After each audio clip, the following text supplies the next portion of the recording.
Thank you all for joining us for the Inclusive Teaching Practices Workshop. Joining us today is Dr. Emma Bloomfield, Assistant Professor for Communication Studies. She will be discussing what it means to cultivate inclusive learning spaces. I will now hand it over to her to get us started. Hi, everyone. Thank you so much for being here, and thank you to the Graduate College for inviting me to lead this discussion.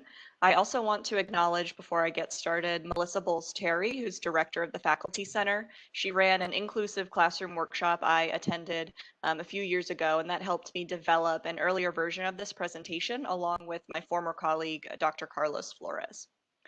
I also want to, before I get started, acknowledge my positionality as a white, cisgender, heterosexual, temporarily able-bodied woman. These strategies that I develop for teaching inclusively in my classroom come from my own research and personal experiences, but these are not going to be the same for everyone. Every piece of advice that I give and brainstorm session that we have today is going to be filtered through my own lens and biases. So with that in mind, I encourage you all to consider these topics we talk about today as starting points that you can modify and adapt based on your own experiences, teaching style, classroom needs, and content area. As graduate students, you may have varying levels of autonomy and control over these different parts of the classroom experience. So many of these adjustments will likely have to be made in tandem with your supervisors and lead instructors. But I'm hoping that this session can spark ideas and new perspectives for all of you so we can reflect on our own practices in the classroom and work together to foster student success around topics of inclusivity. I'll start with just a few key vocabulary that guide the way I think about inclusive classroom spaces. I'll talk about core values of an inclusive classroom, and then I'll go into more specific tips, advice, and ideas for you to incorporate into your own classrooms. I'll keep the chat open on the side of the window. So if you, as Dayanara said, if you have any questions as we go through, please feel free to ask them. I'd also be curious if you all have any ideas of your own that you've developed in your classroom to develop inclusive spaces. I'd love to hear from your expertise on this topic as well. So in terms of vocabulary, I like to define diversity as accounting for the presence of people with different identity markers, such as race, gender, class, and physical ability. In addition to presence, equity marks fair treatment within a space, access, and opportunity to success. A step further than equity is inclusion, which helps everyone feel valued, knowledge seen, and be active in engagement in a space. So if you think of diversity as just presence, equity is fairness and equality within that space, and then inclusion is about actual activism and engagement and having everyone feel valued.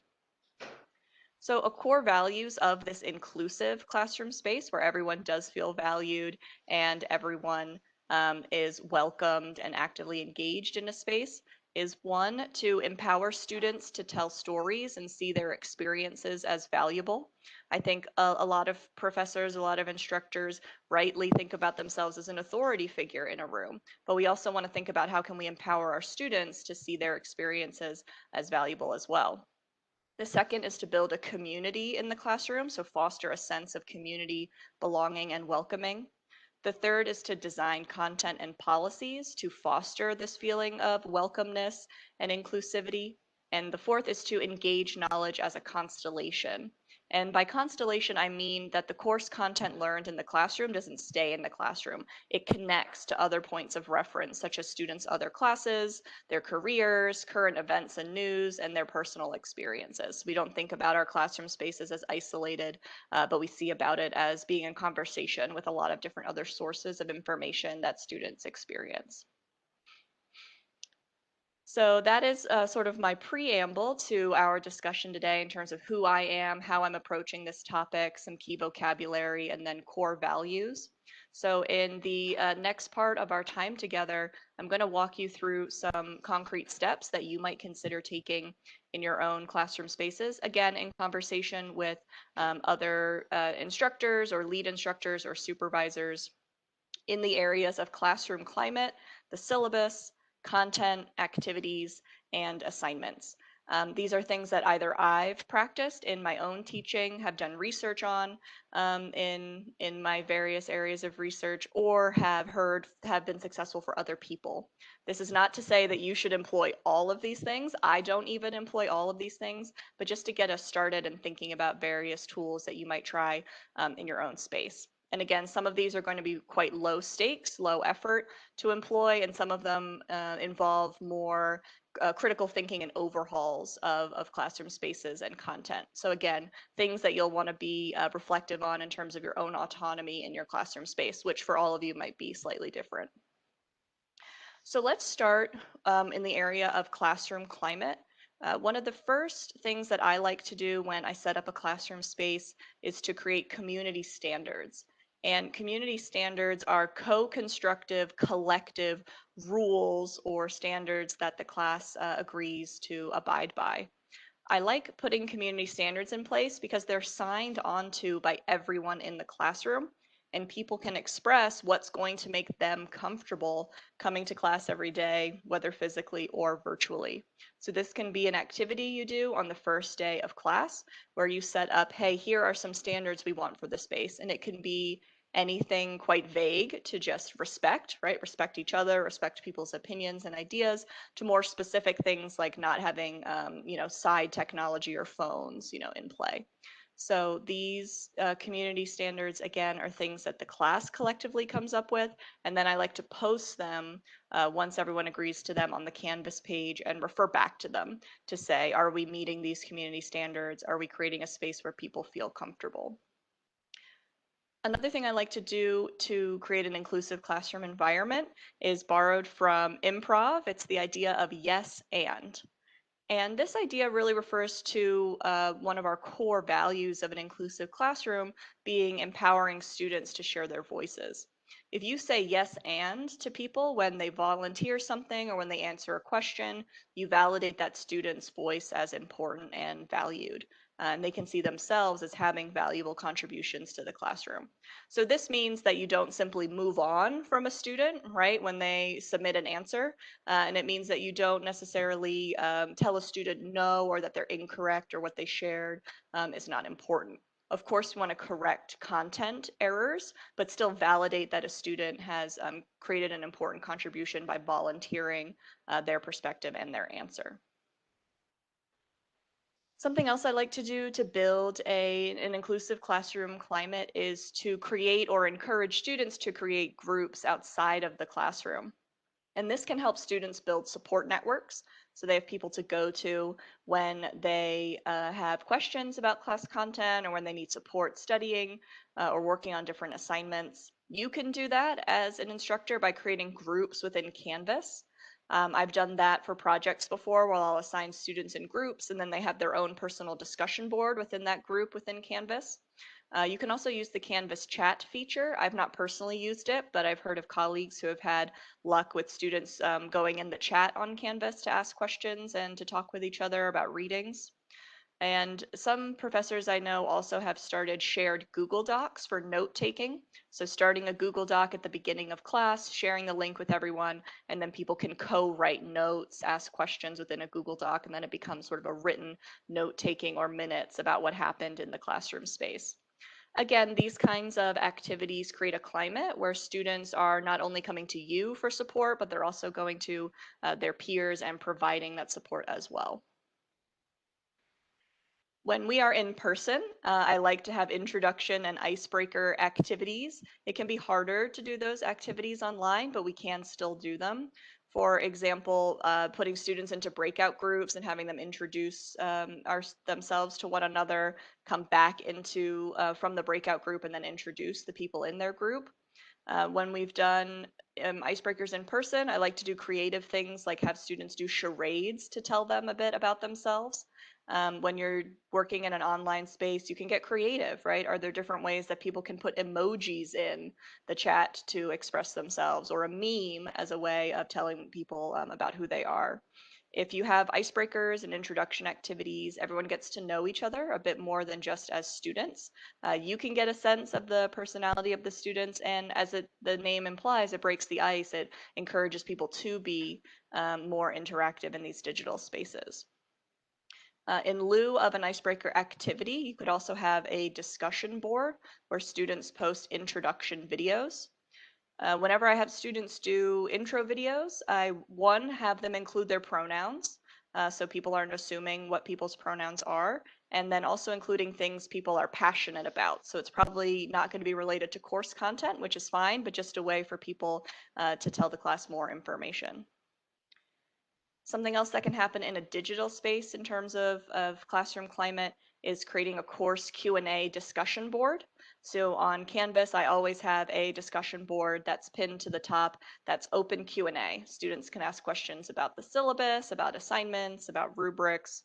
And it's really great because one, it normalizes students asking questions and reaching out for answers. And then there's a shared space where students can go to find answers to their questions. So if you've ever been in a classroom and you've gotten 10 or so students all asking you the same question, you might be able to tell the value of that kind of discussion board where shared answers can appear for everyone to reference. So that is what I have in terms of classroom climate. I'll just take a pause here to see if anyone has any messages they want to share in the chat, or if anyone wants to unmute to offer their own experience with building classroom climate, or if anyone has questions before I move on to the syllabus section.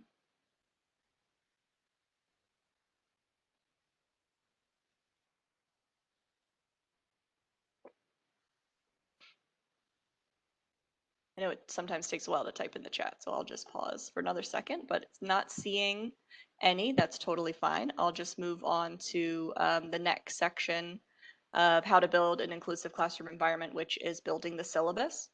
I think unlike classroom climate, which you might have a lot of control over, the syllabus might be an area where you don't, depending on whether you're the lead instructor of a class or whether you're a TA.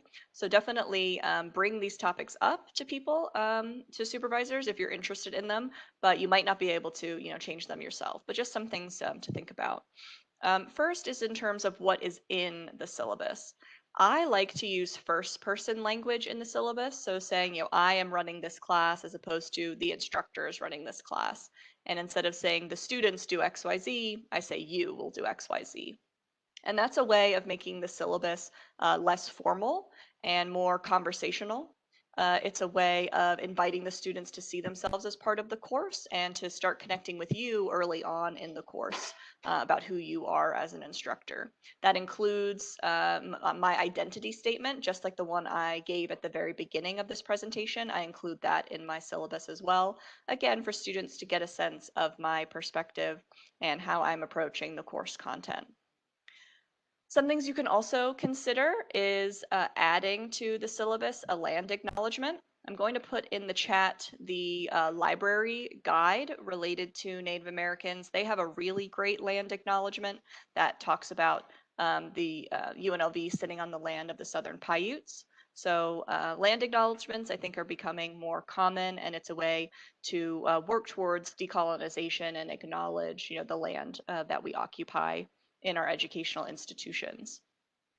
The university also released a diversity statement as a part of its new syllabus guidelines, though they did note that it was optional to include in your syllabi. So if you do have control of your syllabi, I encourage you to not think of that as optional, but to put the university's diversity statement in your syllabus.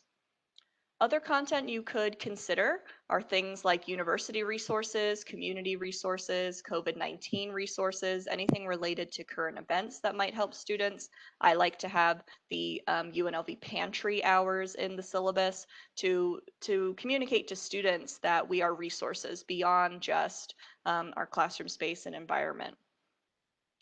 In terms of policies within your syllabus, I would think about the knowledge benefit to certain policies in terms of absenteeism, synchronicity, and even appearance policies. I see a lot, I think everyone is dealing with the online transition in different ways, and I see a lot of policies emerging around how many absences students are allowed to have, whether students show up to synchronous sessions or not, and even the appearance of students having to turn on cameras or not. And my general guidelines and thoughts about those types of policies is, what is the course and knowledge benefit to having them? Is there something about the course that students are demonstrating by adhering to those policies? So for example, if your course is maybe professional communication, then yes, maybe you do want to have an appearance policy on, presentation days. That would make sense based on the content of the course. But I think for most courses, these types of policies can end up disciplining students and creating barriers for students for many types of reasons, in terms of their living situations, in terms of socioeconomic status, where it's not going to be measuring what you hope it's going to be measuring. Um, Instead, I would think about, how is presence in any form valuable, and how can you measure participation or engagement with the class in other ways? For example, can students submit content ahead of time for a class? Can they post after class reflections? Can you do in-class activities like surveys or polls? Can students like posts on discussion boards? Can you have them comment on other posts? Thinking about ways to measure participation and engagement that might not be disproportionately affecting students who might have, multiple jobs, might be dealing with family or elder care. I think especially the pandemic has heightened these types of concerns in our classroom spaces. So this section is really about just being reflective of the types of policies that you have, and who is perhaps better able to meet those standards, and are those really reflective of the course goals and the course objectives. If you include all of these things, it can be a lot of content. So I have two strategies and ways that you can include all of this content in your syllabi without making them too cumbersome. So at this point, I'm going to share my screen to show you these two different strategies that I have here. So the first is just a syllabus table of contents, I call it. So if everyone can see this screen here, the second page of all of my syllabi is a how to navigate this syllabus table of contents. And I have a list of information contained in the syllabus, and then what page the student is going to find it. So one, it tells the student exactly where they need to go if they have any information, and it tells them all of the information that's covered within this document. So something like basic course information, which is information about me and when the class meets, on page 3. But maybe you're looking at information about assignments. So you can skip straight to page 5, right? And it spans these 3 pages. Grading information, important dates, specific course policies, university policies, and then weekly course schedule. So all of this information is within this about 20-page syllabus here, but the student doesn't have to flip through to find all this different content. They know exactly where they need to go in this table of contents. Another strategy that I use for long syllabi is to create an abridged version of the syllabus. Some people I know are slightly more visually talented than I am and kind of create colored infographics. I prefer this sort of just plain look here, but it's the same idea, that all of the really basic, need to know information is on a one pager. When we were in person, I would print just this one page and hand it to students on the first day of class. One, it cuts down on paper. It's one page instead of 20 pages per student. And it's a really quick reference guide if students need information. For example, who I am, how do they contact me, when does class meet, all the due dates for the semester, what does success look like in this course, what are the assignments. It's really, if you know the expression TLDR, it's the too long, didn't read version of the syllabus that gives them all of the core information and content. So those are two strategies. For one, making your syllabus more accessible by giving students directly the information they need to know to be successful in the course.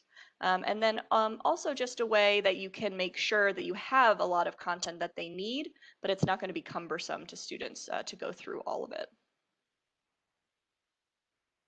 So that is my section I have prepared about the syllabus. Are there any questions so far about any of the content I've gone over, including classroom content or the syllabus? Any concerns you want to share, or any personal experiences you want to add to the discussion before I move on to the next section?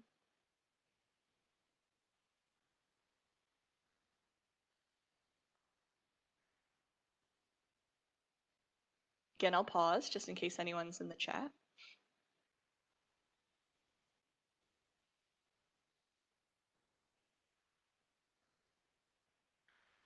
All right. And again, feel free to pop anything in the chat at any time here. So the next section I want to talk about is content.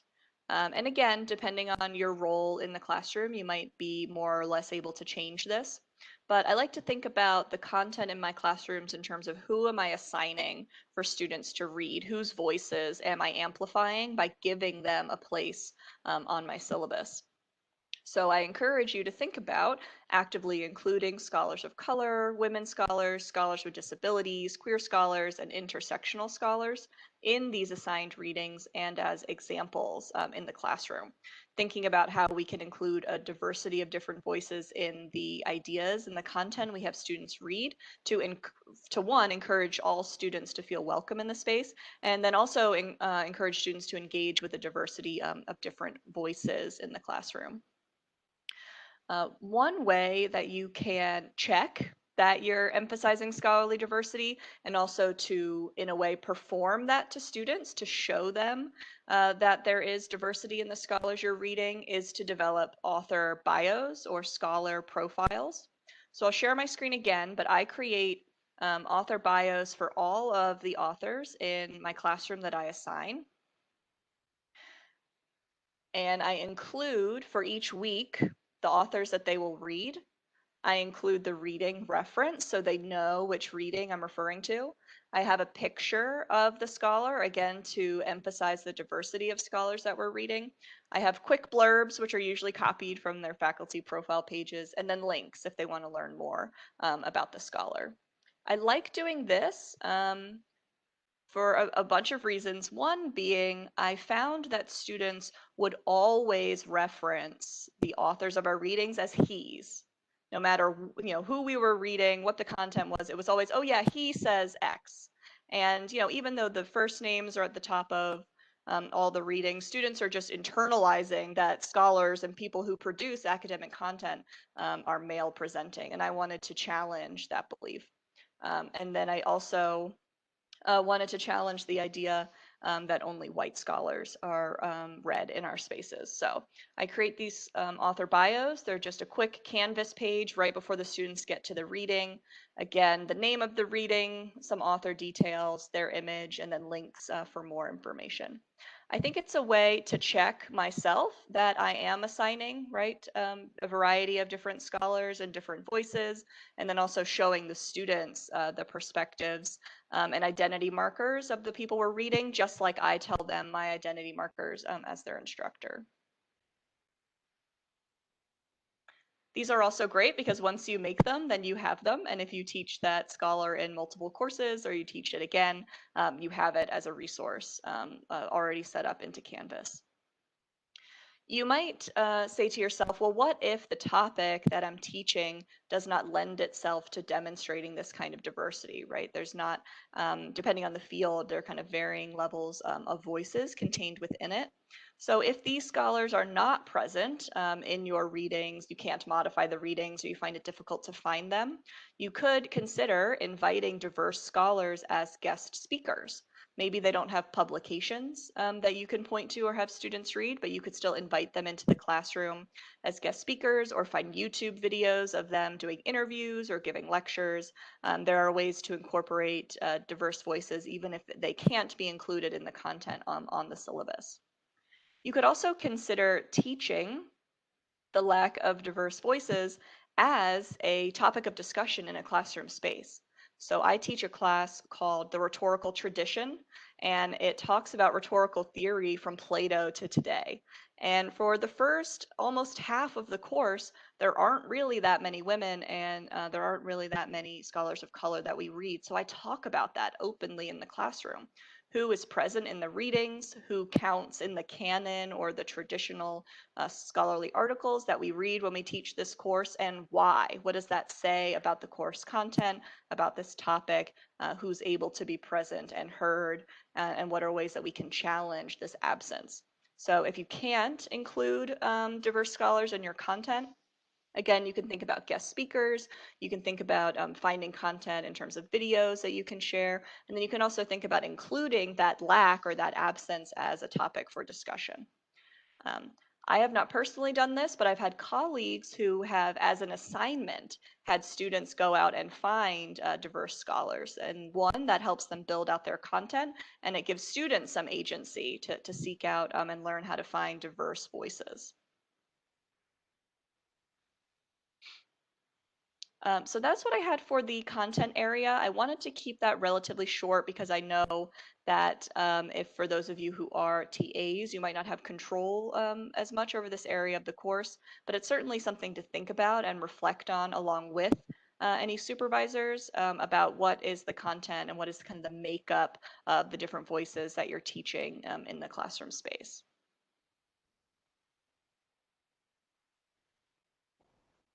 The next section that I wanted to talk about in building an inclusive classroom are activities that you can run. And I think this is something that you can have a fair amount of autonomy over when you're leading breakout sessions or when you're teaching your class.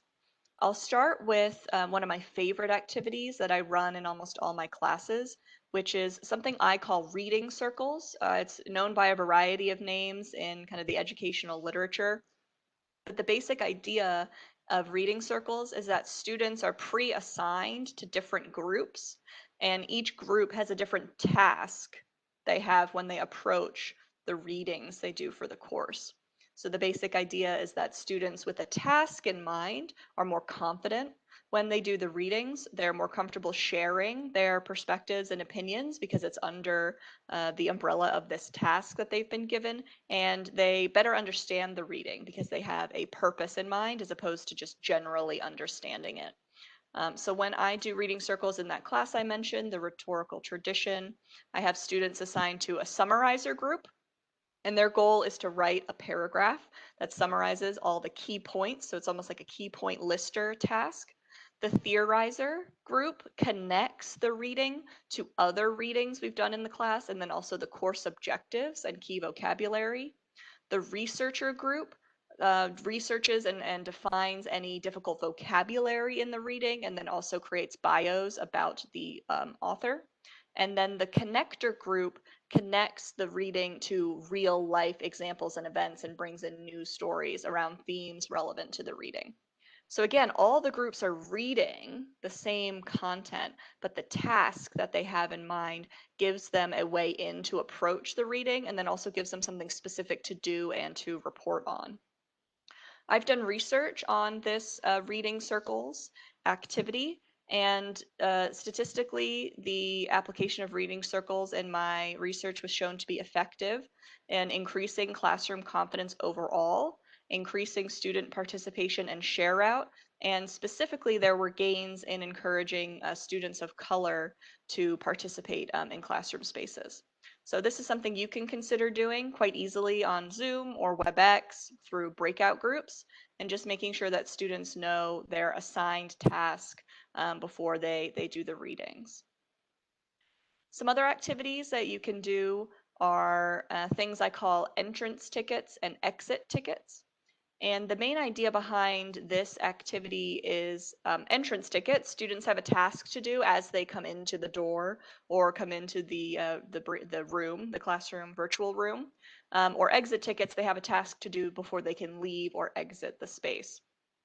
So for example, in an in-person classroom, students might come in, there's always that, 5 to 10 minutes where people are getting settled. I would have a question up on the whiteboard that was something related to the class content, and students would have to answer the question and then turn it in to me at the front of the classroom on an index card as a kind of your entrance into the classroom or entrance into class starting.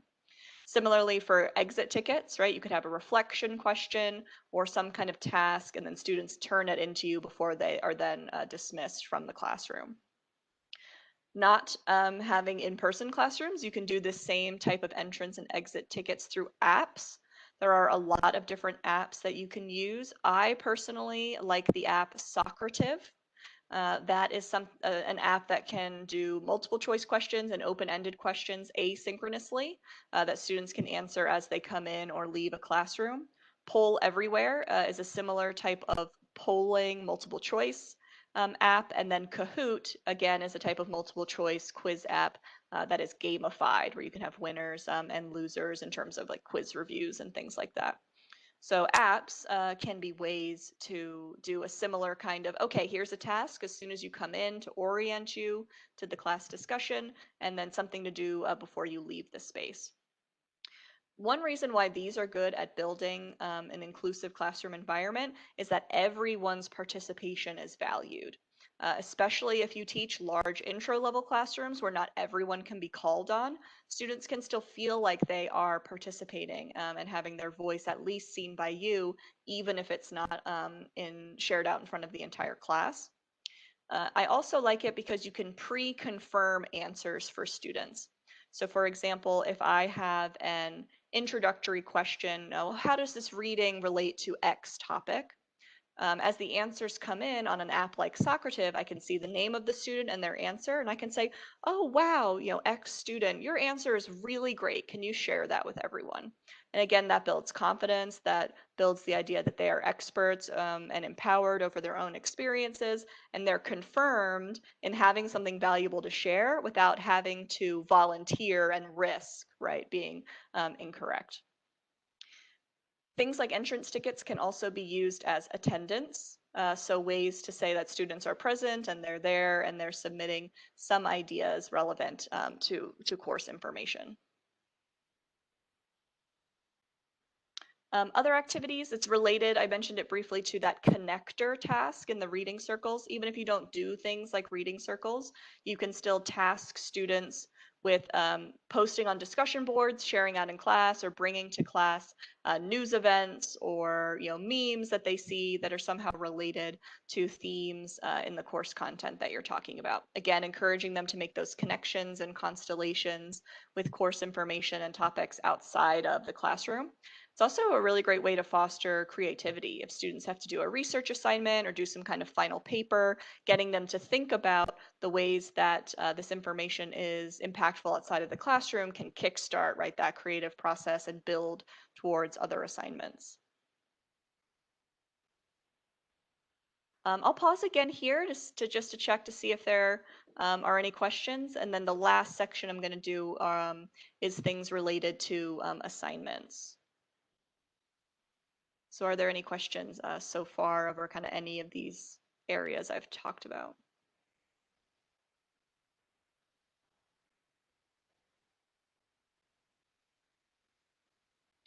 All right. So the last area I want to talk about is assignments. Again, depending on your role, you might have more or less control over this. But something that you can do for assignments is provide the reasoning or why the students are completing the assignment. So instead of thinking about rubrics as just instructions for what to do, you can also include information about the why behind the students are doing the task. I like to connect these to the university undergraduate learning objectives, and also to your personal course objectives. So if one of your objectives is for students to be able to develop and design their own research questions, if you have a certain assignment that's building towards that, right, you can say, hey, this is an assignment that's assessing that you're able to do this course objective. It's providing a reasoning or explanation, justification, whatever you want to call it, for why students are engaged in the task that they're doing. So they're not only thinking about the step-by-step instructions, but also the larger evaluation and assessment that's happening through this assignment. Something you might also consider in terms of assignment formats is straying away from traditional formats. And by that, I mean varying the types of formats that you accept for assignments and not having assignments be all the same type of assignment. So for example, if you currently teach a class where you're only assigning quizzes and tests, you might think about the type of learning styles and engagement and assessment that's happening when you only have that one way of measuring engagement and knowledge in the course. Instead, we can think about varying the types of assignments, so we're not just preferencing one type, one way of expressing knowledge. And then that can also lead to increased creativity, right, in classroom assignments. So for example, in addition to tests and papers, can students also submit knowledge of content as videos? Can they create infographics? Can they do an in-class presentation? Can students do something really creative like a skit or write a song? These types of assignments will obviously be differently appropriate depending on your content, but even reflecting on the formats that you have for assignments can be a way to check the knowledge that students are being asked to demonstrate, the form in which they're asked to be demonstrating, and if the ways that the format of your assignment might be restricting student success in the classroom. Something that I have done because of COVID is experimented with flexible deadlines and time bonuses. So when I institute flexible deadlines in a course, that means that students can revise and resubmit assignment grades that they get. In addition to resubmitting it, they have to provide an explanation of the changes that they made. This is a way for students to directly learn from their feedback, because a lot of times they turn in something and then we get the grade and then it's done. But if they have to keep working, right, with that assignment, they can learn and have practice directly incorporating that feedback. Something you want to consider, of course, in terms of the amount of students you have and the amount of assignments you have, because that could easily overwhelm you with grading. Something else that I'm experimenting with this semester is time bonuses. So instead of having deadlines where after the deadlines pass, students lose points, I have deadlines and then students earn bonus points for being before or within 24 hours of that deadline. If you don't turn it in by the deadline, you don't get penalized, you just don't get the bonus points. So it's a way of encouraging positive associations with deadlines, as opposed to students fearing penalties, and it's really cut down on students asking for extensions and those types of emails because they don't need to ask for it. They have that flexibility built into the course. Again, this is something that you want to be careful about implementing for every assignment so you don't get overwhelmed with grading, especially sort of at the end of the semester. But something to experiment with is, what am I really measuring by having a student get an assignment in by a certain time? Also thinking about when assignments are due in terms of when in the week and what time could differently affect students, who are working, again, who are family members they have to care for. So thinking about the necessity of strictness of those types of policies in turning in assignments. One other thing that you can do to build an inclusive classroom is to encourage students to participate in their own reflection of the assignments that they've turned in. So I've not done this in my own classes, but Dr. Ed Nagelhout, who's in the English department, ends all of his courses instead of a final exam with students writing a short paper about how they have met all of the course objectives and requirements in taking the course. So I like this idea for an assignment because it encourages students to make connections, again, among course content and even with other courses, and to reflect on how what they've done for the class has met the different requirements and different goals that the class has set out.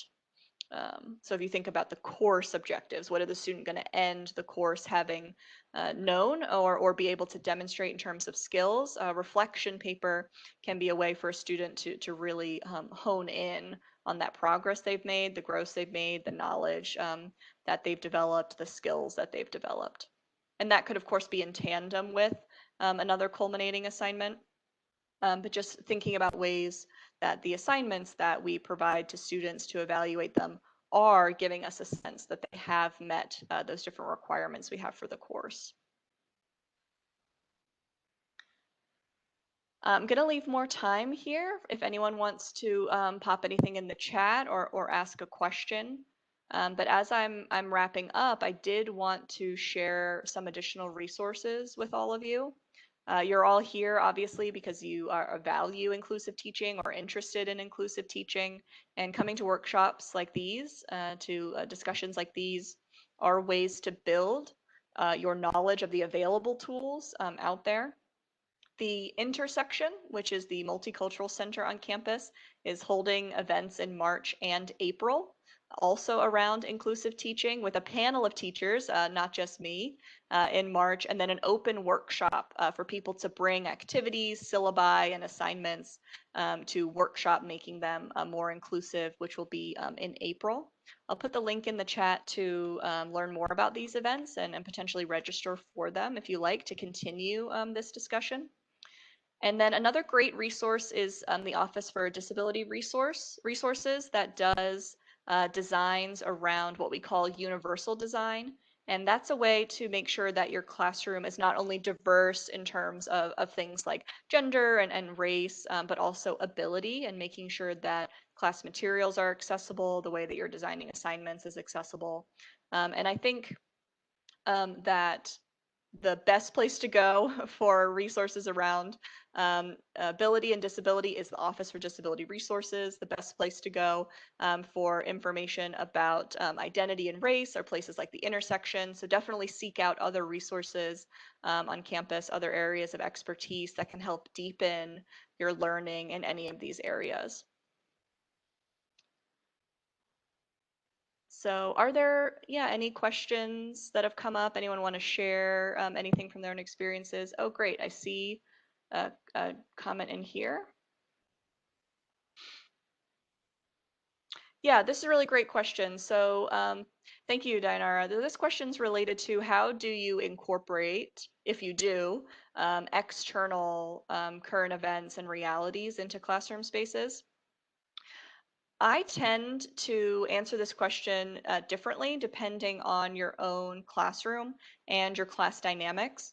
I think for me, I teach classes on communication about politics, and it comes up naturally. Students bring it up because it's happening in the world around them and they want to talk about it. They want to relate it to course content.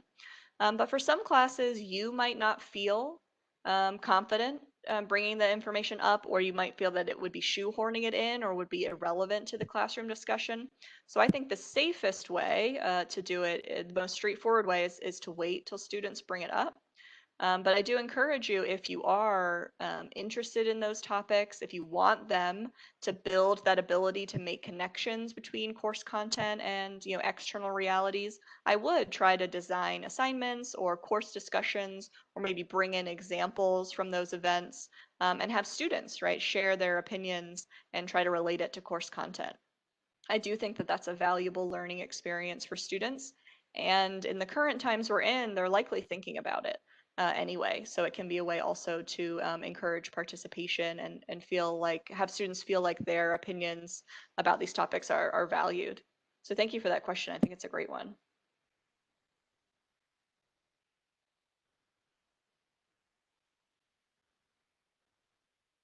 Other questions or thoughts, or perhaps other examples, clarification on anything that I said today? I don't really have a question. I was just gonna say I really enjoy your presentation because it gave me a lot more to think about that I wasn't thinking about before. And now I can like structure any future classroom more attentive to these things that I wasn't aware of.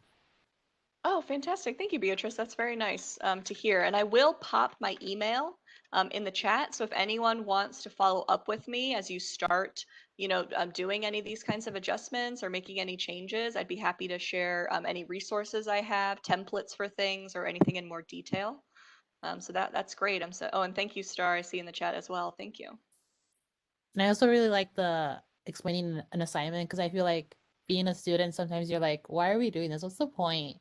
But like giving an Right. explanation kind of like makes it less like a burden to do the homework assignment because you're like, all right, this is the reason why they chosen that we should do this assignment. Yes, absolutely. I think anything to dispel the notion that what we're doing in the classroom is busy work is a good thing, right? So if we can justify to students that the assignment is valuable, it's pointing towards our larger course goals, I think it can absolutely motivate students to do the assignment, to better understand the assignment, yeah, and then not sort of dismiss it as unnecessary. Yeah.